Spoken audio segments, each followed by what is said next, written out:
Buenas tardes, chicos y chicas de la trinchera. Bienvenidos un viernes más a Tech from the Trinches. Este es el primer episodio de una serie de capítulos que vamos a hacer donde el talento femenino va a ser predominante. Creo que tocaba traer referentes en los que personas, en este caso mujeres, que se incorporan a las carreras profesionales techis, se puedan sentir de alguna manera identificadas. Y hoy vamos a tratar un tema que me parece de máximo relieve en un mundo globalizado al que vamos, donde los profesionales técnicos cada vez tenemos menos fronteras y los proyectos cada vez son más globales. Y bueno, hoy vamos a tratar sobre comunicación sin barreras, liderando con seguridad en inglés. Y para ello nos hemos traído a Ana Pose. Hola Ana, ¿cómo estás? Hola a todos, muchísimas gracias lo primero Bruno y Enrique por haberme invitado a vuestro podcast, porque la verdad es que me parece que se hace un trabajo súper chulo y por esta serie de voces femeninas. Y nada, presentarme, me llamo Ana Bose y tengo un proyecto que se llama Tu Voz Americana y es para ayudar a personas, a profesionales, sobre todo en puestos de liderazgo, muchos de ellos en tech, a mejorar sus habilidades de comunicación en inglés. Y me preguntáis cómo he llegado aquí. Pues a través, ha sido muchos años, llevo más de 15 años y emprendiendo mi proyecto sobre 7 años y empecé, yo tengo como un bagaje en comunicación, trabajé como periodista, reportera, entonces a mí me apasiona lo que es contar historias en el mundo de la comunicación y acabé ayudando a profesionales con el inglés. Y lo que fui descubriendo y diseñando el método que ahora entreno a muchos profesionales en él es que el origen es mucho más relacionado con los hábitos, con ciertas cosas relacionadas con nuestras emociones, la falta de confianza, el no tener una forma de practicar la habilidad de comunicarnos, entender lo que es realmente comunicarse de una forma eficaz. Entonces, a día de hoy ayuda a muchos profesionales a sentirse más seguros, con más confianza y a dar esa transición a trabajar en inglés porque se puede y este es un podcast para que descubran cómo pueden hacerlo. Genial. La verdad es que nosotros, creo que en España, nosotros como sociedad, siempre nos hemos puesto nosotros el San Benito de que el inglés se nos da mal, se nos da mal. Entonces, la primera pregunta que queríamos hacerte es, en tu experiencia, cuáles son las causas, cuál es el motivo ese por el cual se nos da mal, se nos da tan mal el inglés, o si realmente se nos da el inglés o si nos da mal el inglés o realmente es otra cosa. Has hablado ya un poco, has dejado caer alguna cosa sobre temas de hábitos y tal. No sé si la cosa irá por ahí o por dónde irá. ¿Nos cuentas? Me encanta la pregunta. Eso además surge muchísimo con mis clientes esto. Yo siempre les digo, pero tú piensa, ¿esto te ha pasado alguna vez pensar que no eres bueno para hablar español? Es la primera pregunta, porque esto viene mucho el tema de las creencias, ¿no? Las historias que hacemos, de las cosas que experimentamos.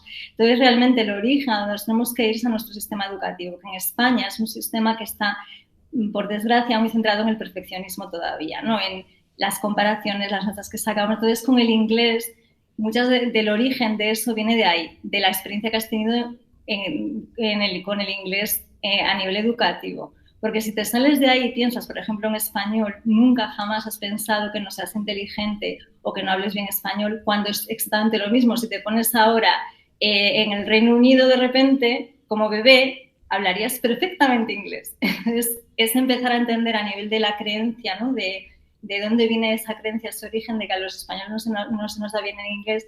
Y sí, la razón es que tiene más que ver con los hábitos, como no hemos tenido espacios para practicar la habilidad sin sentirnos juzgados. Muchos nos hemos sentido juzgados, mucho sentimiento de vergüenza y entonces se ha generado como una especie de trauma colectivo que no tiene mucha visibilidad, o sea, no hay mucha visibilidad, entonces muchas personas no piensan que lo que les ocurre es que están un poco traumatizados por lo que han vivido con el inglés, sino que lo que hacemos es buscar la explicación racional que es, es que no se me da bien. Entonces va un poco por ahí. Eh, la parte de, la parte de la confianza que podamos tener los unos a la hora de hablar en inglés, supongo que por lo que dices será uno de los principales obstáculos, ¿no? Pues es que yo me pongo en la situación, bueno, no me tengo que poner en la situación, a mí me ha pasado que la primera barrera cuando vas a hablar te la pones tú mismo, te cuesta empezar porque empiezas a tener muchas inseguridades. Supongo que será el síndrome del impostor que aparece en muchísimas otras disciplinas. ¿Tú qué consejos o qué estrategias crees que son más efectivas a la hora de superar este síndrome? Muy buenas preguntas. A ver, ya las preguntas son muy buenas. Lo primero yo diría que hay que pensar que la habilidad de comunicarnos es un 90% inteligencia emocional, irnos al cuerpo, y un 10% lenguaje. Y la fórmula está revertida. Muchos pensamos que es al revés, que tenemos que poner toda la energía en la parte del lenguaje, ¿no? De hasta que no tenga un nivel de fluidez avanzadísimo, tenga todo este vocabulario, y no, porque para tú comunicarte de forma eficaz, lo que tienes que hacer es utilizar un lenguaje sencillo y entender, o sea, tener muy claro lo que vas a decir, y eso lo puedes preparar. Luego, la comunicación es algo muy estratégico, es pensar en tu audiencia, ¿con quién me voy a comunicar? Pues mira, mi audiencia pues son del Reino Unido o son de Francia, no tienen nada que ver. Si tu audiencia es de Francia, ya no va a tener ese acento, ya no va a tener como aspectos del inglés como el connected speech, que te tendrías que entrenar ya de otra manera.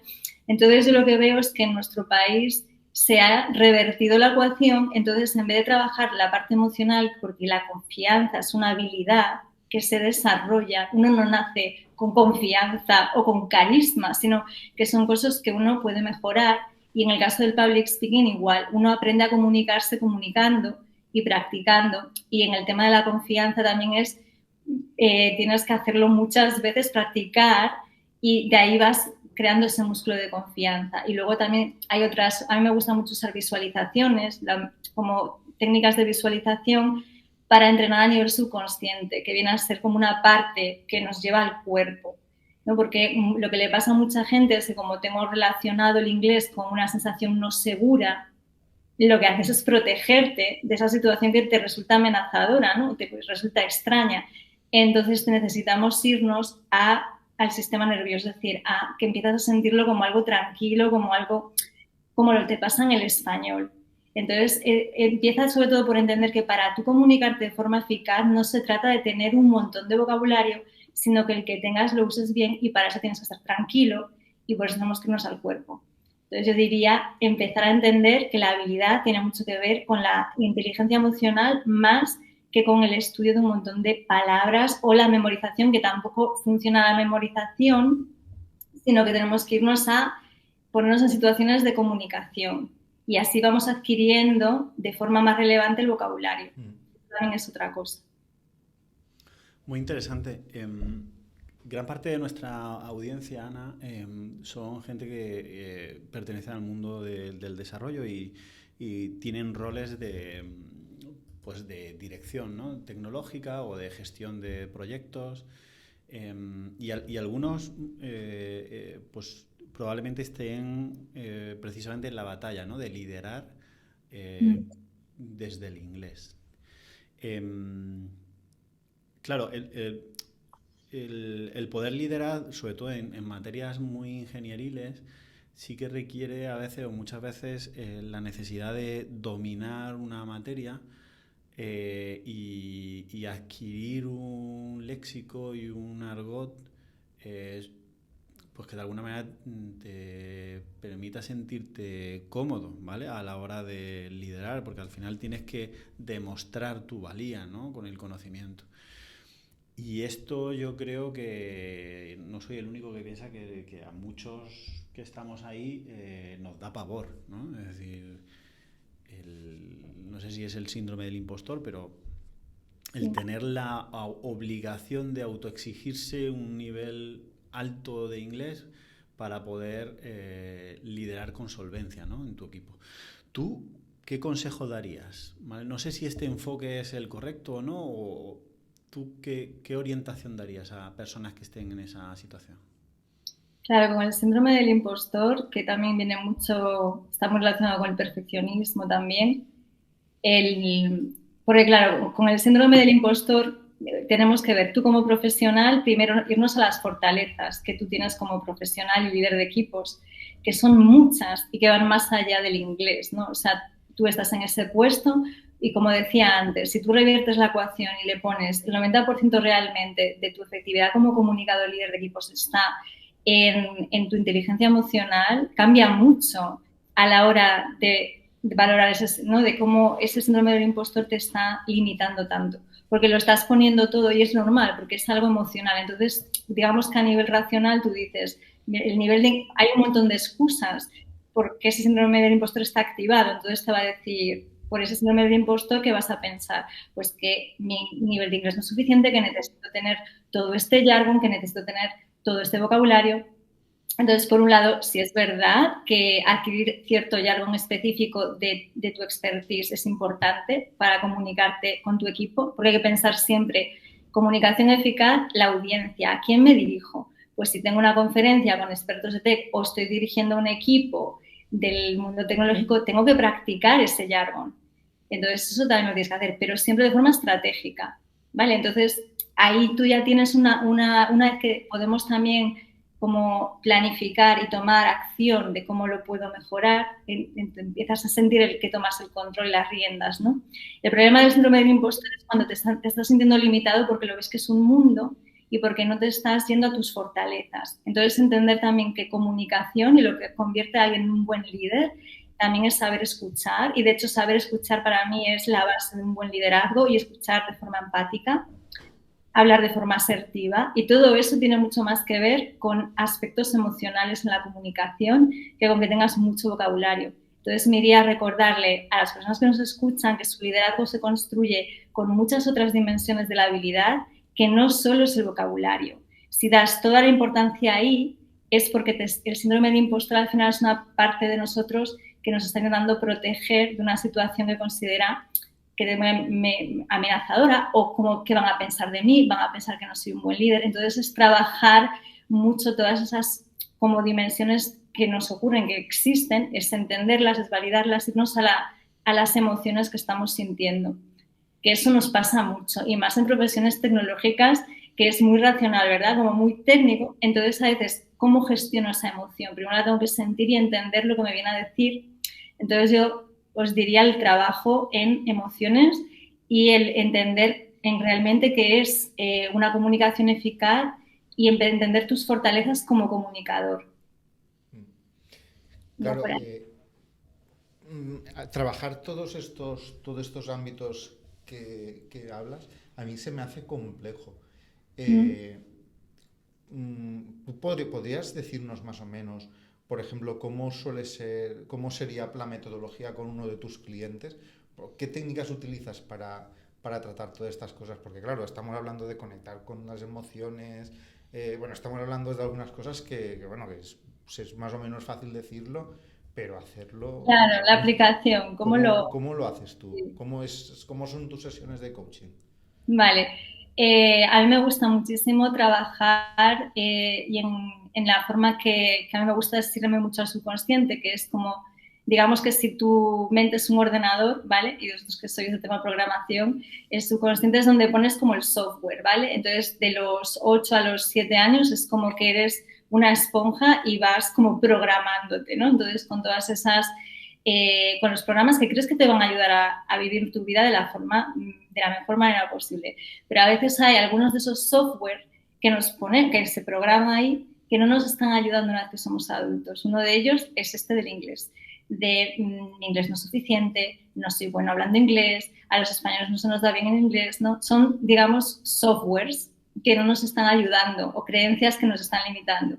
Entonces, tenemos que irnos a esa parte. El subconsciente tiene mucho que ver con el cuerpo, la inteligencia del cuerpo. Entonces, ¿cómo yo trabajo eso? A mí me gusta muchísimo el trabajo de niño interior. Entonces, me voy a esa parte. Yo lo llamo trabajo en las partes, ¿no? Entonces, el niño interior es una parte del subconsciente, entonces me voy mucho a la integración de esa parte dentro de nosotros, porque el perfeccionismo viene mucho de esa parte, ese niño interno, que siente como esa amenaza de no me van a querer, me van a rechazar si cometo este error. Entonces, es algo como que nos tenemos que ir a esa profundidad ahí y hacer ese trabajo. Entonces, a mí me gusta hacerlo de una forma muy aplicada a la habilidad de comunicación, ¿no? De todo lo que surge. Entonces, con mis clientes tenemos muchas conversaciones que son muy de coaching, ¿no? Con muchas preguntas, de reflexión, de que se den cuenta de cuál es la evidencia de que esto es verdad. Por ejemplo, si tú me dices, mi inglés, o sea, estoy hablando y es que mi inglés no es bueno. Yo en inglés no hablo bien, ¿no? No se me da a dar bien nunca. Entonces, me gusta hacer como preguntas para que veas cuál es la evidencia de que eso es verdad o que hay una historia detrás de ello, resultado de una experiencia que has vivido en el pasado. Porque por lo general, cuando esto es así, es que lo que vives ahora de adulto, cuando hay una situación emocional fuerte, te lleva a una historia de cuando eras más pequeño o adolescente, que es cuando realmente estamos como eso, es como el ordenador, ¿no? Los programas de software se están instalando en ese momento. Entonces hago un trabajo de este tipo y ayuda mucho a desbloquear toda la parte, pero ya no solo del inglés, sino de la creatividad.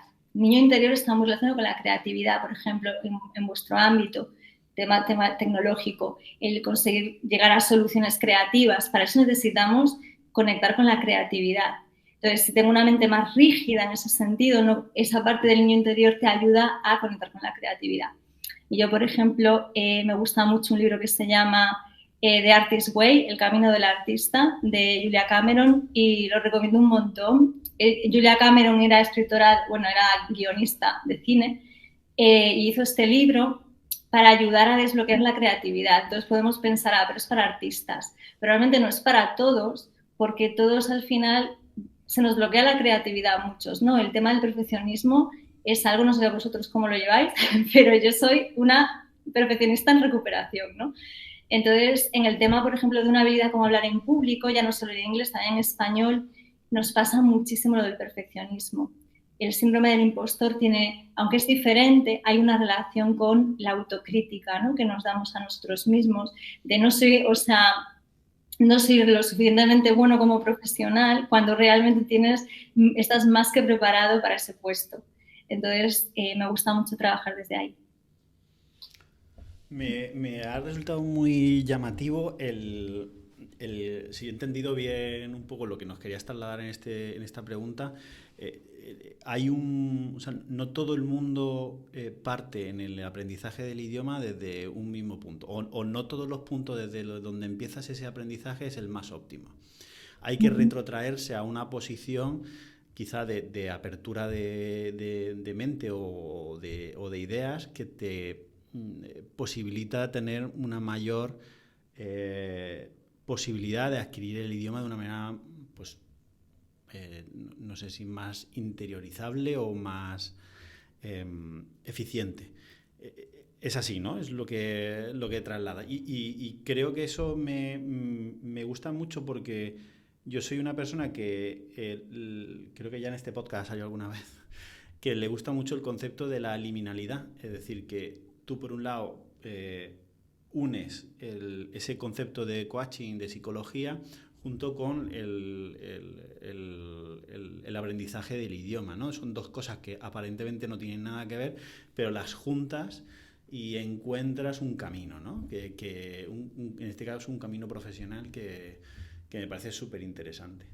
Así que enhorabuena, me parece muy chulo. Sí, a mí una curiosidad también es pues, no sé, cómo, porque al final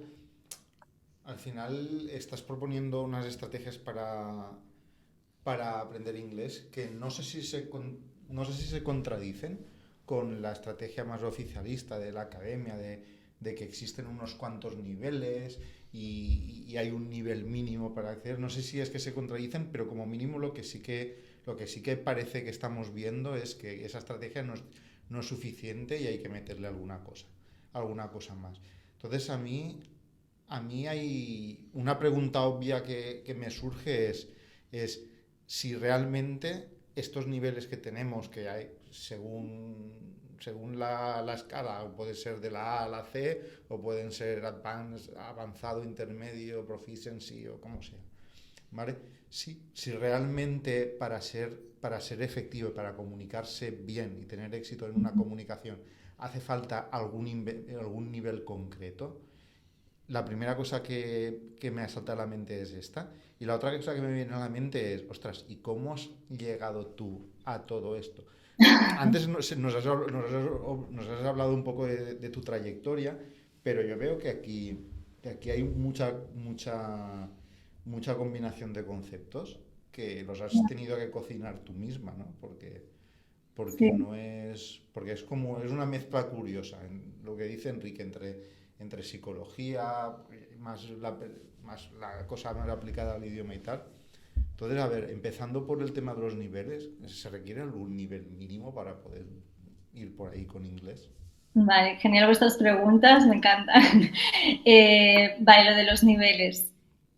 Yo creo que, como en todo, hay cosas muy buenas del marco europeo de niveles, del enfoque académico hasta cierto punto está muy bien, pero es lo que os decía de que yo revertiría la ecuación de el 90% lo daría a entrenar otras partes, ¿no? Porque es la parte de cómo nos comunican. Para mí es toda habilidad de comunicación. Y la parte del lenguaje en mi entrenamiento, por ejemplo, es que ni la toco. O sea, yo lo que propongo a la persona es tú vas a ir adquiriendo fluidez al sumergirte en el idioma y practicar haciendo presentaciones y siendo estratégico también, porque no te interesa adquirir todo el vocabulario del inglés. De hecho, los idioms tal vez no te interesa utilizarlos porque la persona no te va a entender. Entonces, yo me voy mucho a la comunicación más que al lenguaje. Entonces, las academias están muy enfocadas en el lenguaje solo. Entonces, eso está muy bien para ciertas personas que necesitan eso. Entonces, si ese es tu propósito, porque quieres el prestigio que te da un examen o lo que sea, pues genial. Ahora bien, si eres un profesional y quieres superar una entrevista, de poco te va a servir ese prestigioso nivel avanzado del examen de Cambridge. ¿Te viene bien un nivel avanzado de fluidez? Por supuesto. Yo creo que para un profesional está muy bien tener un nivel avanzado de fluidez, pero como os decía, desde un nivel intermedio te puedes defender a un nivel de liderazgo si eres estratégico y te entrenas bien y tienes muy fuertes las otras partes. Entonces creo que es una especie de como falta de conocer bien lo que supone comunicarse bien en inglés. Muy No solo el lenguaje. Y luego, hablando ya de la mezcla de todo esto, ¿en qué momento empezaste a mezclar cosas? ¿Y en qué momento dijiste, uy, pues me puedo decir, Sí. voy a combinar esto con esto y lo voy a hacer así? Es muy curioso porque yo, por ejemplo, cuando empecé no sabía ni lo que era un coach, ¿no?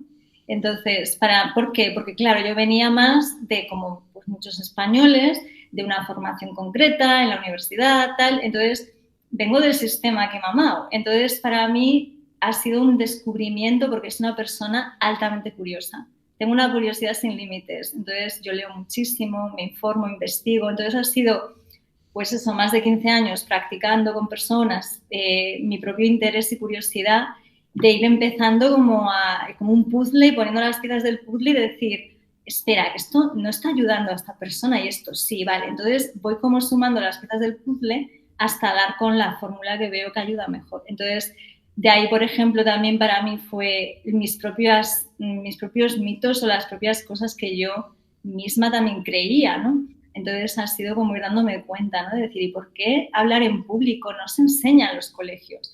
¿Por qué la meditación, que me parece ya a nivel de neurociencia se sabe que es algo súper potente, no se enseña en los colegios? ¿No? Habilidades de negociación o pues todo el tema de la creatividad.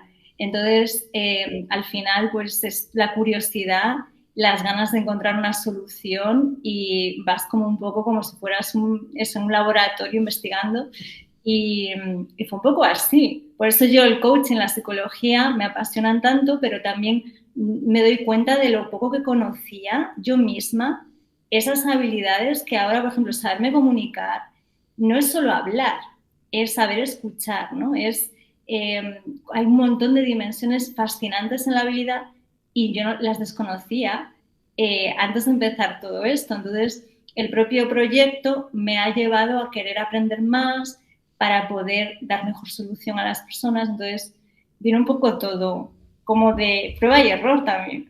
Muchos años como de prueba y error. Genial. Oye, súper interesante. Vamos a entrar ya en la fase ya de cierre del programa, Ana, y a todos nuestros invitados le pedimos que nos reveléis vuestras fuentes. Es decir, qué material, qué libro, podcast, aquí vale todo, ¿vale?